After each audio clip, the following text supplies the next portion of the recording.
அனைவருக்கும் வணக்கம். இன்னைக்கு நம்ம பார்க்க இருக்கிறது பெரிய புராணம். இந்த நூல் சேக்கிழார் அவர்களால் எழுதப்பட்டிருக்கு. சேக்கிழார் வேற யாரும் இல்லை, சோழ நாட்டோட அமைச்சராக இருந்தவர். சேக்கிழார் அவர்கள் 63 நாயன்மார்களோட புகழ்பெற்ற வரலாற்றெல்லாம் எழுதியிருக்காரு. நிறையவே எழுதியிருக்காரு. அதில் ஒன்று தான் கண்ணப்ப நாயனார் புராணம். இப்போ கண்ணப்ப நாயனார் புராணத்தோட கதை சுருக்கத்தை பார்க்கலாம். பொத்தப்பை நாடு அப்படின்னு ஒரு நாடு இருக்குது. அந்த நாட்டில் உடுப்பூர் அப்படின்ற ஒரு ஊர் இருக்குது. அந்த ஊரில் வேடர் குலத்துக்கெல்லாம் தலைவராக ஒருத்தர் இருக்கார். அவரோட பேர் நாகன். அவரோட மனைவி தத்தை. இவங்க 2 பேருக்கும் குழந்தை இல்லாமல் இருக்காங்க. குழந்தை வரம் வேணும்னு சொல்லிட்டு முருகப்பெருமானுக்கு விழா எடுக்கிறாங்க. முருகப்பெருமானும் இவங்களுக்கு ஒரு அழகான ஆண் குழந்தைய வரமாக கொடுக்குறாரு. அந்த குழந்தைக்கு நாகன் திண்ணன்னு பேர் வைக்கிறாரு. திண்ணனும் அவரோட வேடர் குலத்துக்கு ஏற்ற மாதிரி வில், அம்பு, ஈட்டி, வாள் போன்ற எல்லா வித்தைகளையும் கற்றுட்டு வராரு. நாகனுக்கு வயதானதால் திண்ணன் கிட்ட நீ இந்த நாட்டை இனிமே பார்த்துக்கோ அப்படின்னு சொல்லி அவருக்கு பட்டம் சூட்டி விடுறாரு.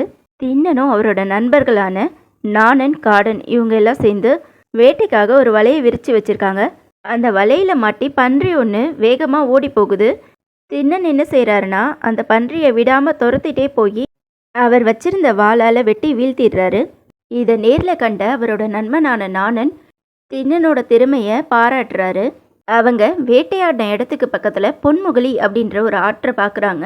அந்த ஆற்றுக்கு பக்கத்துலேயே வானளவு உயரமாக இருக்க காலத்தி அப்படின்ற ஒரு மலையை கண்டு திண்ண வியந்து போகிறான். அவரோட நண்பனான நாணன் என்ன சொல்கிறாருன்னா, இந்த மலையில தான் குடும்பி தேவர் இருக்காரு, நம்ம அவரை போய் கும்பிட்டு வரலாமான்னு சொல்லி கூப்பிடுறாரு. திண்ணன் ரொம்ப சந்தோஷமாக அந்த மலை மேலே ஏறுறாரு.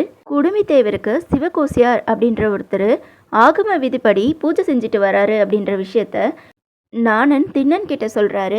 திண்ணனோட நண்பன் காடன் என்ன பண்ணிட்டு இருக்காருன்னா, அவங்க வேட்டையாடின பன்றியை தீயில இட்டு பக்குவப்படுத்திட்டு இருக்காரு.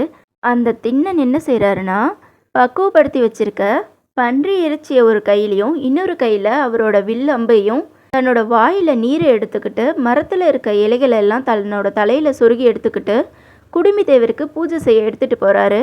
குடுமி தேவருக்கு தான் கொண்டு வந்த இறைச்சியை வச்சு பூஜை பண்ணுறாரு. அன்னைக்கு இரவு முழுக்கவும் என்ன பண்ணுறாருன்னா, தன்னோட கையில் வில்லம்பை ஏந்திக்கிட்டு குடும்பி தேவருக்கு காவலாக இருக்கார்.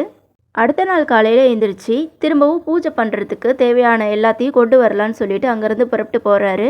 காலையில் சிவகோச்சியார் அங்கே வராரு. வந்து பார்த்துட்டு சிவன் பக்கத்தில் இறைச்சியை பார்த்ததும் அவர் ரொம்பவே மனசு நொந்து போயிடுறாரு. உடனே சிவபெருமானை சுத்தப்படுத்திட்டு அவரோட ஆகம விதிப்படி பூஜையை ஆரம்பிக்கிறாரு. பூஜை முடிஞ்சு அவர் வீட்டுக்கு போயிடுறாரு. அவர் போனதுக்கப்புறமா திண்ணன் அந்த இடத்துக்கு வர்றாரு. வந்ததுக்கப்புறம் திரும்பவும் இறைச்சியை வச்சு பூஜை பண்ணிட்டு இருக்காரு. அடுத்த நாளும் சிவகோச்சியார் வந்து பார்த்துட்டு தன்னோட மனவேதனையை சிவபெருமான்கிட்டயே சொல்கிறாரு. சொல்லிட்டு இடத்த சுத்தம் பண்ணிட்டு ஆகம விதிப்படி பூஜையெல்லாம் முடிச்சுட்டு கிளம்பிடுறாரு அவரோட வீட்டுக்கு. அன்னைக்கு ராத்திரி சிவபெருமான் சிவகோச்சியாரோட கனவுல போயிட்டு, திண்ணன் என் மேலே எவ்வளோ அன்பு வச்சுருக்கான், அவன் எனக்கு எப்படி பூஜை பண்ணுறாங்கிறத ரகசியமாக நின்று பாருன்னு சொல்லி ஒரு உத்தரவு போட்டுட்டு போயிடுறாரு.